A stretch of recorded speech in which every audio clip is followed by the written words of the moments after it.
Hey, Seth, yell at these guys to all get to work, okay? Ready? 1, 2, 3. Get to work. Get to work. Hey, you hear the man?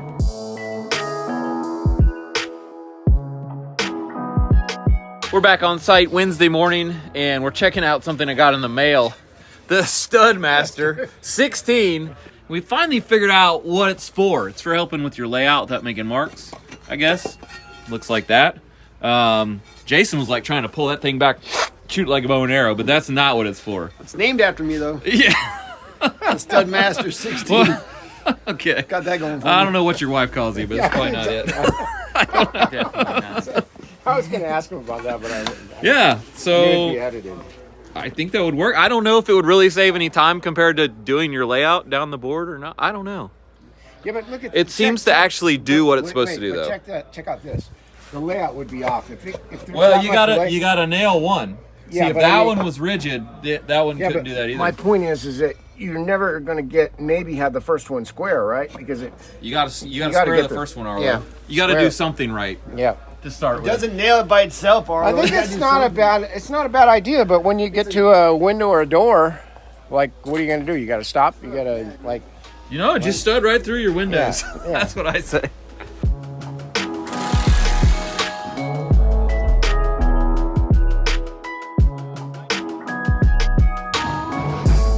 Should I do it?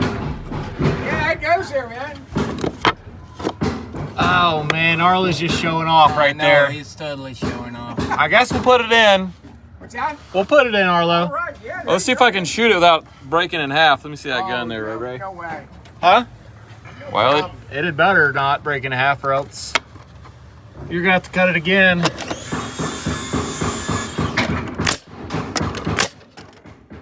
Oh, you know what? I just put a nail right where I need to shoot this one nail. Yeah. One nail. All right. Oh, he's going for it anyway. I'm just gonna just close your eyes. Close your eyes. Oh, she survived. Awesome. I think that's all it needs. Yeah. Well, now we got to go and do that everywhere because I can do that anyway. I'm gonna do one more nail. What? Are you crazy? Got it.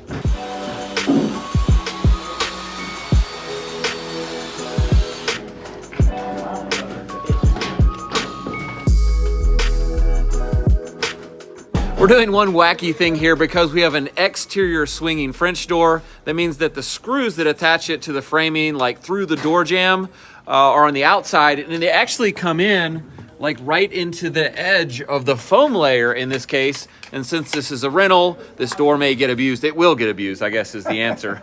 We want to run some long, like 3-inch decking or framing screws into the framing, but we're just hitting foam. So what we're gonna do is cut out some chunks of our ZipR sheathing and replace it with solid wood that's ripped to 1 inch thick, which is the thickness of the ZipR, the foam, plus the OSB layer. And then we can run long screws through our door jamb into that solid wood, and it should catch something. There we go.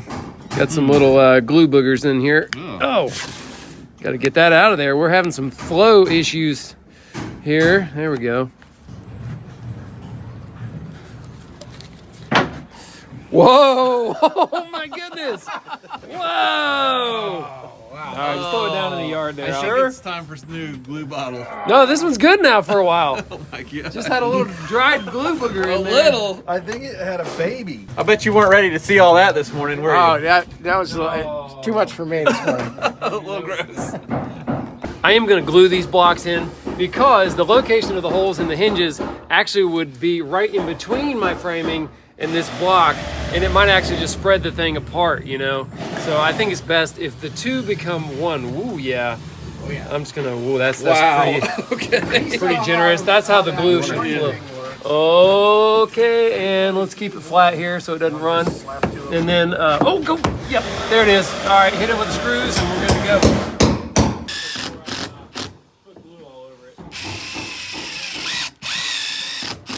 Aren't there house guests over here? Yeah, that's why we're not shooting any nails back here. We don't want to make any noise back here.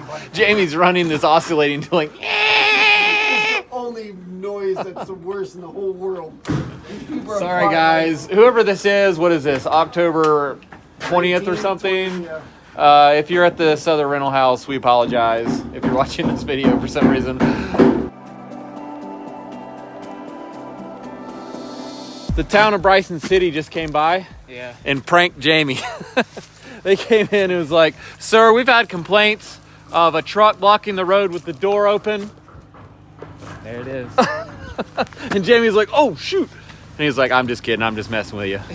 Probably should close the doors. He does always leave his doors wide open. Every job. I don't know why. He likes them open. Nice little walk out. It was good. During this phase of the project, there's lots of subcontractors coming in. We've got electrical, heating and air, plumbing. I'm planning for the roofing. I've got my whole crew in here doing cabinet blocking for things for the electrician, like special blocking for the lights in places where we don't normally have them. Like we're gonna have these cool art lights that are gonna hang in the living room. I saw the writing on the wall for that. Yeah, I'm interested to see what that is. And also some of the cabinetry, like built-in stuff that we didn't know. I didn't know that I was gonna build until I got told yesterday that I got to build this giant long bench for cabinetry in the curtain rod blocking as well. Yeah, I got to have curtain rod blocking. Also, I'm going to build this mega hood over the range. Okay. It's going to be like, I don't even know what it's going to be. Actually, I would love to describe it to you, but I don't even have the words because I don't know what it's going to look like. Anyway, it's really important to get all these things put in before the electrician gets wires everywhere. And the insulation is coming next week, so there's a little bit of pressure to have it all done. And then, you know, there's also some things we need to measure for, like the plumbing that we don't want to run screws into later. Some of the electrical things, like the back of the panel and everything that we need to know what those are. So we're going to actually take measurements and take pictures of those measurements. I think I just spit on your camera, actually. It's all right. Don't worry about that. So anyway, there's a lot going on. We just have to, you know, just keep knocking these little things out just everywhere. People are scrambling, doing things and getting it done. So this is a great way to use up some scrap material that otherwise you would have to pay to get rid of at the dump. You can use it so that you have good blocking behind whatever you're going to fasten to the drywall surface. You hit solid framing. My best pro tip about this is make sure you get it flush. If you don't get it flush with the studs, it can actually cause a problem. Yeah, either drywall is going to protrude out, or when you do, if it's in and you suck it in, it's going to suck the drywall in and pop the nails. Yeah. So we're trying to get everything flush on front. Flush on the front, baby. Oh, this is great and all, but the problem is that now you're going to think, oh, there's solid blocking back here. I'm just going to screw wherever, and then woohoo. Yep. So I think we might need to put a metal plate across that. And that's just a vent. It's not going to have water in it, but you could get a sewer smell. Yeah, definitely. If you run a bunch of screws into that, the guy right there. Another good tip too is take pictures. Take pictures of everything that you're doing. Video is good. So that way you know where the pipes are at and stuff like that when you go to hang things up. Yeah, I've actually on a number of occasions gone back through our YouTube videos to check on where something was. Yeah. And it worked.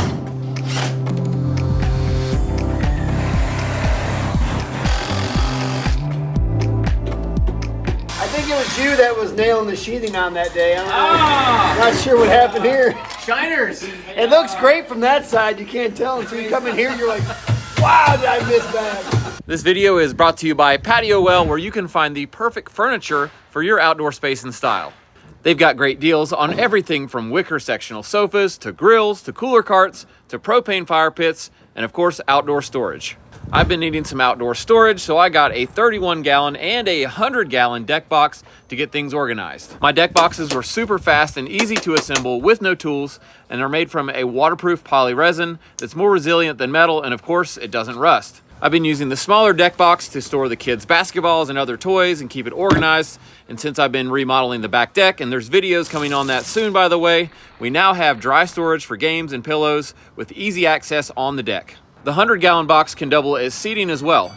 If you're looking for some storage, seating, or just about anything for your outdoor space, use the link in our video description to head to patiowell.com and get what you need. Hey, thanks again to Patio Well for sponsoring our video, and let's get back to work. I'll get out of the way now. Watch out. Something interesting is that for the most part in this area, you see in-swing doors, and that's usually because of snow. So if you had an out-swing door and then it snowed a couple feet, you might not be able to open your door and get out. Yeah, that could be a problem. Yeah, and it doesn't snow that much here real often, but sometimes, as opposed to say like Florida, which is down south, it's warm, it never snows, you hardly ever see an in-swing door. They're almost all out-swing. And I think the reason for that is wind loading. Like if hurricane force winds were blowing on those doors, it would actually make them tighter. It would close them tighter instead of just blowing them open. I think that's the reason. I'm not 100%. Leave in the comments if you like are a door engineer and you know this stuff. But in this case, the reason Jamie's doing that here, I think, he's holding the camera, is that the virtual space that the door swing path would take up inside this small room might really hamper the furniture layout inside there. Is that right? That's right. I don't even have my furniture layout figured out, and so I figured I would let this swing onto the deck. Yeah. Which, you know, I'm gonna have furniture on the deck as well. Oh yeah. Ooh. But I prioritize the living space inside. Yeah, I think that was smart. Dang, man, I didn't know you knew so much about in-swing and out-swing doors and the reasons why they are or are not, and all the different climate stuff like that. You must have been doing some research or something that I didn't know about. I think about stuff late at night a lot. Do you? That kind of Sometimes stuff? it's doors. Sometimes weird. it's other stuff. Well, let Eric talk, you know, like they say. Don't forget to do the blocking all around the tub for the hardy backer. You had me at Hardy Backer. What? What do you mean? Well, I mean, I gotta figure it out kind of, but, you know, the tile is gonna transition, you know, at the edge of the tub from tile to drywall, so I need a piece of 2x4 there, you know, flat, maybe six, maybe go tight to that, five, Little 5. 2x5, The whole length up? yeah.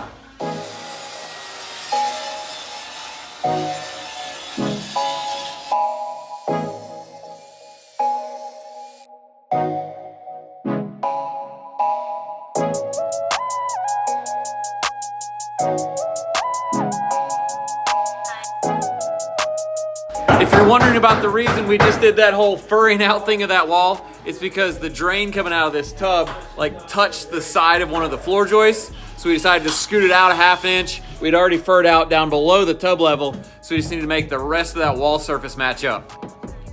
Morning, Seth. Hey. How's it going, bud? You doing all right? Dude, this guy's, he's ready to go on a trip right here. Road Hey, trip, buddy. I don't know, but he's got good posture. Yeah, he's ready to drive. Up next, we're gonna do some blocking for the mega range hood that Jamie's gonna build. And we need some major material for that. I'm gonna look for some 2x12s down here. Oh yeah, we got a stack of them.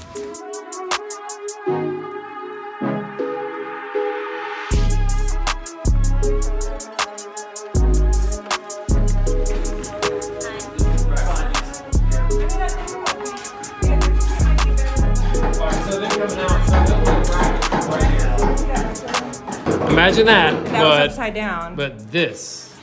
And we took half of it, and then it was round, half round, all the way up to the ceiling. Okay. We just need half of a train. Where did you get a train smokestack? The I got it. junkyard? I got a guy. You got a guy? I got a guy for that. Thought I had the simplest job in the world, just cut blocking out of a piece of a board. What carpenter can't And just then cut? look at this. This thing, you ever cut into like a tree with a chainsaw and get it pinched? I would say kinda- she done bind it up on you. Yeah, exactly. All right, then. So, yeah. I like the chisel method. The Yeah, chisel let's see if method. we can get a chisel in there and get it loose. Yeah, start that'll do cutting the it from the trick. other Just side, man. keep your finger off that trigger.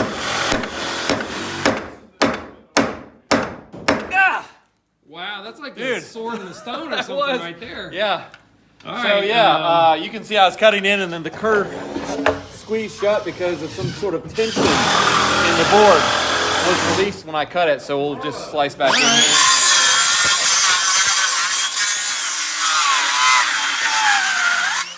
That's why I like to carry a chisel, and our Perkins Builder Belt has a nice reinforced pouch right there. Hear that? I heard it. It won't cut a hole through the bottom like all the other belts in the world. Like that, got mine Comes right built there. in.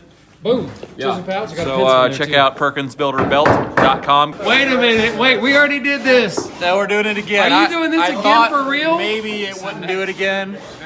He's doing it Next again. cut. So next cut, I'm gonna flip this board over. All right. I'm gonna start from I'm that having side. deja vu or something. There we go again. Oh, I said deja vu. Yeah. That's a road name. Okay, we got it out. That's what we did a minute ago. I'm gonna flip the right. board after I cut I hope this. you don't do this all day. Oh.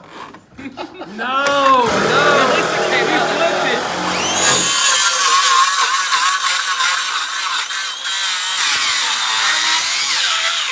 Dude, this board is... Look at that, it's tight. It actually, look at the bottom, it like closed up completely.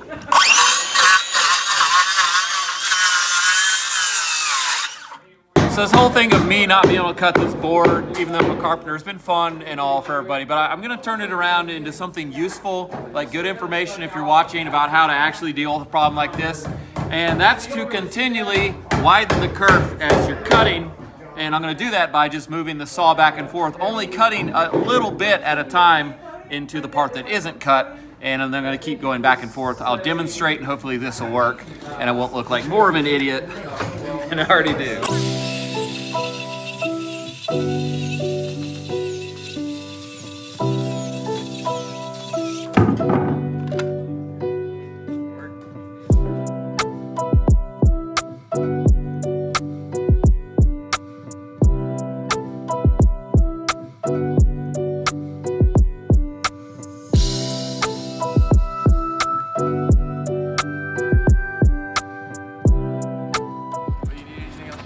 Internet.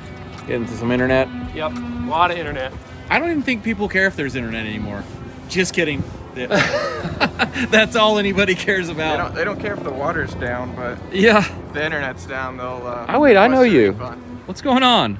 It's Jonathan. Yeah, I was like, wait a minute. Duncan, let me tell you something real quick. His mother, Robin, is the one that did all my physical therapy for the hand thing. Oh yeah. Yep, I call her all the time. Well, we've had internet coming over this cable right here from this overhead pole, and I don't even know what it is, but I know that we've had problems with it. And What kind of problems? I think just dropping out or Yeah. not, cutting out and not being able to be restored or different things, and people complaining about it being slow Yeah. and stuff. So with the satellite internet, we have a really good line of sight to these towers up here. I don't know anything about the towers, but Duncan says we gotta have line of sight to the towers. Where are the towers? Where are you pointing Now, at? Oh, I see way them. up there. All right, I'm gonna see if I can hit the towers. Can you believe our internet's gonna come from right there? Wow, and I've got a good look at them. There it is.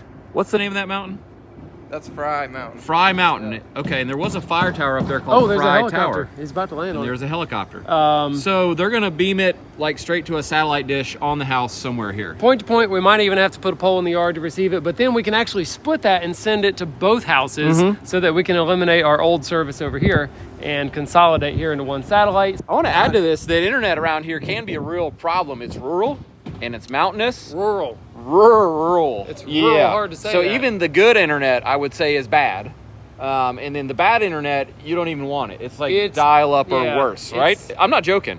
And so we've had people move up here expecting to get good internet and work remotely, only to find out that they can't even get the Skywave because there's not a straight line of sight. And they're stuck with strict like satellite internet, Yes. which works good, but it's super expensive. She's tall, Jared. Straight pipe. Are you gonna cut that off a little shorter though, right? Well, I do not have a rigid cutter today, Oh, but we're going to cut it off whenever we come out to do Okay. the service and stuff. I love it. Yeah. You could mount a flag to it or something. You can get Skywave out here to touch the towers over there on the other side of the valley. I'm watching Jared install this weatherhead and all of the strapping and stuff he's doing to kind of attach it to the house. And I was like, man, that's a lot. But he said he's seen it where limbs have fallen across the power line that's attached to the weatherhead, and it rips the whole weatherhead and meter base and everything right through the soffit and off of the house. So for that reason, he's really making sure this thing is on there really well. And now I get why he's doing all this stuff.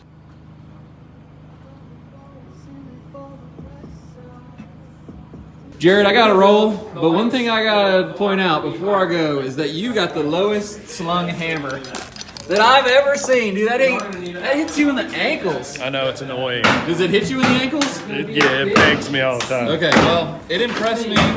And is that your normal setup? Is that your normal thing? Frame hammer? Yeah. Yeah. It drives the nails. All right.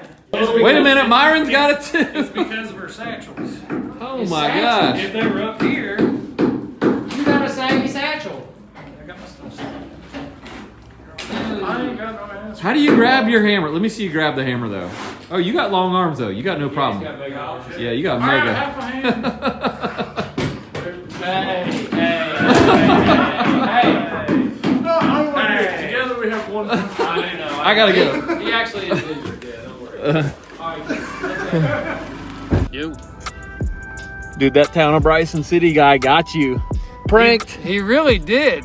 Well, when the town people show up and they tell you there's complaints about people parking in the street, and I look outside and we've got 8 vehicles parked in the street, I'm like, well, And your door is wide open. maybe he's right.